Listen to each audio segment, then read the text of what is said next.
Hola, em dic Carmel Ferragut i soc professor de la Universitat de València i investigador de l'Institut Interuniversitari López Piñero, i juntament amb el meu company Guillem Roca, que és professor de la Universitat de Lleida, volem presentar-vos un treball o una part d'un treball en curs d'una col·laboració que hem iniciat a propòsit dels experts, els metges com a experts en els tribunals de justícia medievals, i particularment a través dels casos de València i de Lleida. Presentem avui d'una forma somera una part d'aquesta recerca, concretament la que ateny a casos de violència contra la dona. Per això porta aquest títol del cos de la dona maltractada sota l'escrutini mèdic. Voldria començar per fer un marc general per entendre la qüestió, i que després serà abordada amb un cas en concret per part del meu company Guillem. És ben sabut que la dona en la societat medieval tingué una consideració diferent, inferior a la que tingué l'home. Això fou producte de l'extensió d'una sèrie de coneixements que procedien de la tradició clàssica greco-llatina, no? D'una tradició de filosofia natural que pensà el cos de la dona en uns termes que la situaren per davall del sexe masculí. I això va ser una tradició que es va anar traslladant a l'Occident medieval a través de la patrística dels primers teòlegs de l'Església, però que després s'estengué, es va anar penetrant tot el conjunt de la societat gràcies a les predicacions dels frares i també de la difusió dels costums i d'una sèrie de lleis que emparaven, diguem-ne, aquesta manera d'entendre la dona socialment.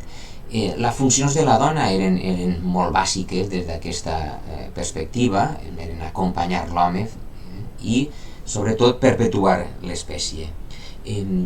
Això volia dir que a elles els era especialment assignat la cura dels infants, però també tot allò que estava dins o sota la domesticitat de la casa, és a dir, abastir la casa, preparar els aliments, abastir de vitualles, no? Atendre els malalts, atendre totes les persones, les necessitats també, diguem, mèdiques de les persones que hi havia allà on vivien. Clar, les lleis d'alguna manera empararen aquesta, com he dit, aquesta situació d'inferioritat de la dona, que bé, es trobava en certa mesura desassistida, perquè les dones estaven sotmeses eren víctimes de múltiples formes de violència, algunes d'elles tolerades d'una manera evident i explícita, com ara la violència marital, i a d'altres eren censurades, agressions, diguem-ne, externes i abundants fora del matrimoni, estaven perseguides, eren perseguides. Clar, les dones, diguem-ne, les solteres, les que no havien accedit al matrimoni, ja foren religioses o no, anaven a patir especialment les agressions de tot tipus per banda dels homes.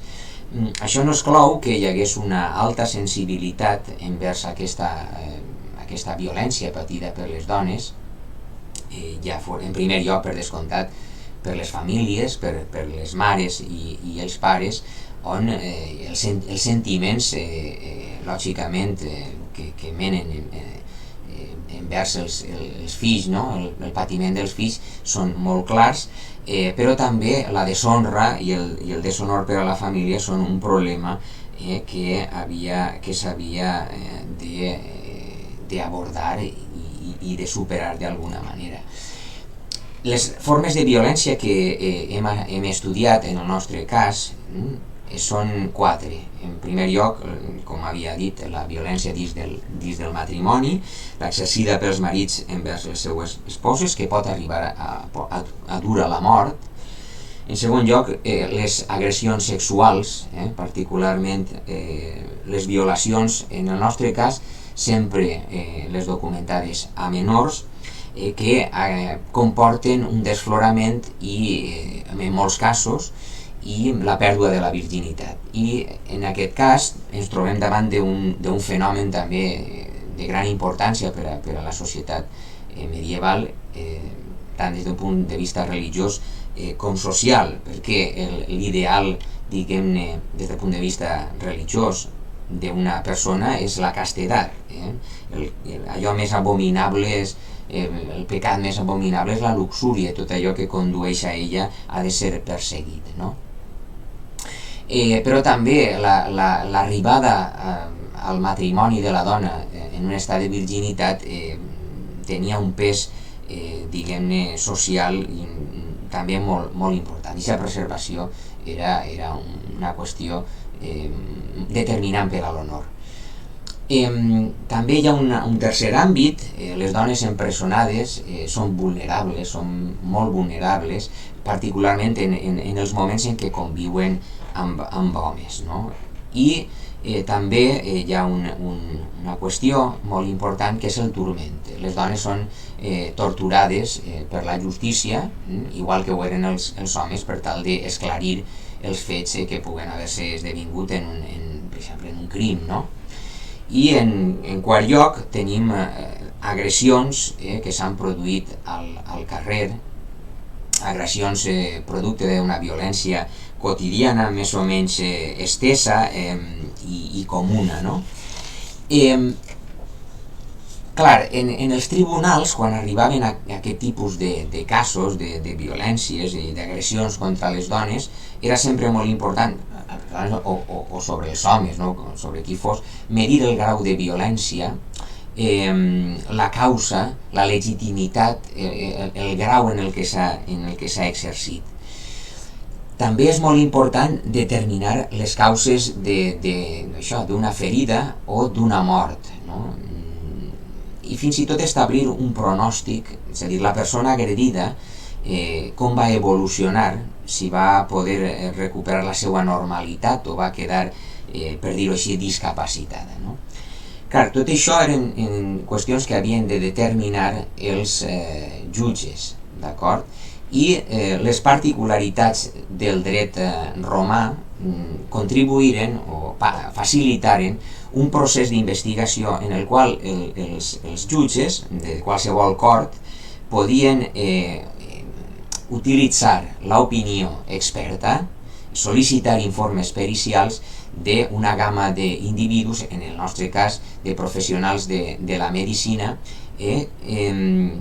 però no només de professionals de la medicina, també d'empírics, de persones, diguem-ne, que no tenien una formació pròpiament lletrada o universitària, sinó que sabien, molts d'ells, la major part, s'havien format d'una manera, diguem-ne, artesanal, sent aprenents d'algun practicant de la medicina, i en els casos de les dones doncs, hi havia, a través d'una transmissió, diguem-ne, de coneixements que es produïa de mares a filles o entre amigues, en una xarxa, en aquestes xarxes de sororitat tan comunes que hi havia també en temps medieval. En el nostre cas hem optat per utilitzar les fonts que apareixen en les corts criminals de València i Lleida, que ens han fornit d'una informació suficientment abundant com per a treballar aquests casos, i tot seguit Guillem Roca us exposarà un cas en concret que pot il·lustrar com es produïa aquesta intervenció dels perits en els tribunals. Gràcies, carnal. Jo ara els presentaré un procés que va tenir lloc el 4 de febrer de 1378 a Lleida. En aquest procés el peritatge mèdic hi apareix d'una manera un tant indirecta, però tot i així també apareixen molts elements de la pràctica mèdica que són interessants. El peritatge no sempre apareix igual en tots els processos i aquest és un cas un tant particular. Els presento un cas que comença amb la mort d'una dona dolceta després del sopar del primer dia de l'any a casa del seu germà, l'espècie Pere de Bolea.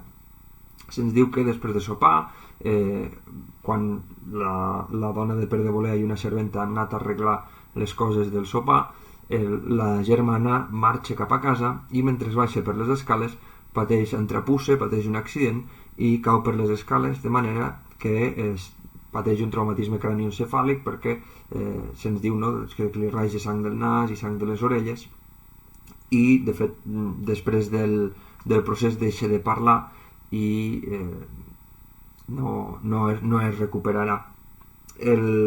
La primera atenció amb aquesta dona la realitzen els veïns, que són cridats ràpidament i acudeixen al lloc de l'accident i decideixen cridar els metges. La tracten 3 metges, però no la poden guarir, li practiquen fins i tot una operació i al cap d'un dia la dona s'acaba morint sense confessar-la, sense poder ser confessada. Després de la mort, el mateix Pere de Bolea decideix anar a denunciar la mort al veguer perquè aquest li doni permís per soterrar-la. I una de les coses que li demana és si vol veure el cos per poder notificar la mort i veure que no ha estat una mort provocada. El veguer diu que com que ja l'han vist els metges no fa falta i que per tant li dona permís per soterrar-la. Bé, els metges que tractaran en aquesta dolceta són 3, en 2 parts. Primerament es crida al metge, al físic Pere Desprats, però Pere Desprats decideix que no ha d'assistir a l'accidentada perquè això és feina d'un cirurgià. Acte seguit es crida llavors al cirurgià Pere Roger. Pere Roger acudeix a la cita, observa l'accident, com s'ha produït, no? Veu la dona a l'escala i veu que té aquest bony, com en aquest fragment que tenen a la pantalla, veu que té un bony al cap, li practica una operació i li estuve, que apareix moltíssim als llibres de crims, significa envenar-li, col·locar-li algun tipus de cataplasma en el cas en el que sigui necessari, i la dona segueix sense parlar, la deixen en un llit i l'endemà hi acudeixen llavors ja sí el físic Pere Desprats acompanyat d'un altre físic que és Ramon de Rocafort. Aquests 2 físics tracten a la dona però no poden aconseguir que parli. La tracten, se'ns diu que li posen vinagre al nas i també li donen a beure aiguardent per tal de revigoritzar-la, per fer-la tornar en si, però no se'n surten i aquell mateix dia al vespre la dona s'acaba morint. Aquests metges els tenim ben documentats. Sabem que Pere Roger apareix als processos criminals de Lleida, va realitzar varis de sospitacions, és a dir, treure de sospita a algun ferit o accidentat de mort o de pèrdua d'algun membre entre els anys 1384 i 1389. I fins i tot encara el trobem al 1390 tenint pacients a la ciutat de Lleida. Els textos se'ns el descriu com un cirurgià amb estudis de medicina.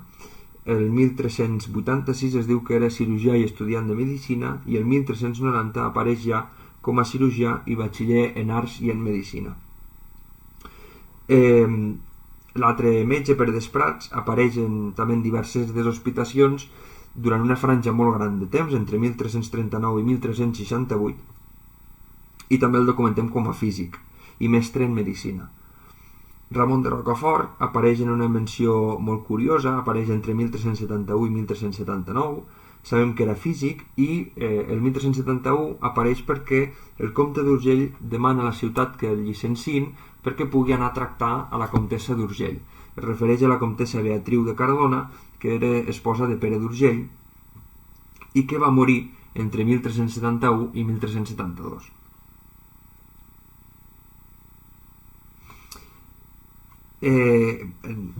Aquests metges formaven part d'una elit que controlava els monopolis dels peritatges i que els trobem molt sovint realitzant aquestes tasques a la ciutat.